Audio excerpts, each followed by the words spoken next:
Hello everyone, XV here from youtube.com/xvroguegaming, back with another guide for Dota Cinema. Last week we finished the basic beginner's guide to the bottom lane, so this week we'll be looking at the top lane and going back to the Radiant perspective.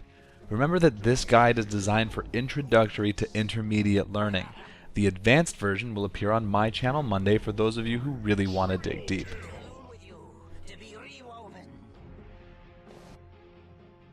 Starting with regular wards, this one is viable for both factions, but as Radiant, you're the ones threatened to be caught out at any moment, and the majority of fighting should take place on this side of the trees. Unfortunately, this ward does nothing but defend against ganks, but it's still worth having. Another good spot is here. It watches the rune and also the entrance to the dire jungle, helping to spot ganks from middle who will often head up the river and then duck into the woods after grabbing the rune. As Radiant though, in the top lane, blocking camps is also very viable, and it should be put into play at minimum to stop the pull camp, but if you want to go for broke, you can also hardcore shut down dire junglers. As mentioned before, while many people think that blocking a camp is based on vision or a fixed proximity, that's not accurate. Instead, each camp has a specific area around it that lacks any kind of rhyme or reason beyond being true to Dota 1. That said, camps do have their borders denoted by the terrain around them. If any unit, including wards, are within these borders on the minute mark, nothing will spawn.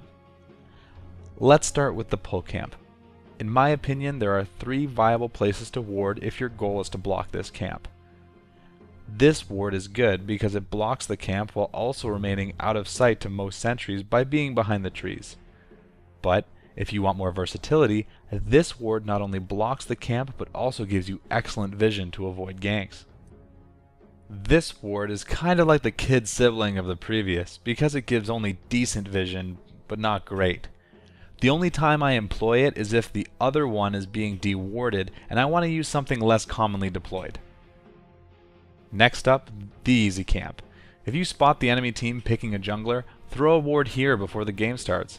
Not only will it block the camp, but it is also out of sight without some serious lumberjack action. The hard camp, right by lane, really only has one viable ward. Out of sight, it blocks the camp and prevents any kind of chain pulling. For the sake of completion, you can block this camp with a ward back here, which will still provide decent vision. And if you want to block this camp, the best place would be right here. Playing top lane as Radiant is a lot like bottom as Dire, save for a few key differences such as warding discussed earlier and stacking ancients, which I covered in my advanced guide to bottom as Dire. So while there is more to be said about the top lane as Radiant, that's it for the basic version, and I hope that you found this video useful for taking your game to the next level. On my channel Monday in the advanced guide, I'll be taking this a lot further, discussing some of the more subtle nuances of the lane and how its geography dramatically affects ganks. As before, it's you who decide the topics I'll cover, so be sure to post in the comments below. And as always, if you like this video, please thumbs up, share, and subscribe to Dota Cinema and my channel to stay up to date. Until next week, this is XV, signing out.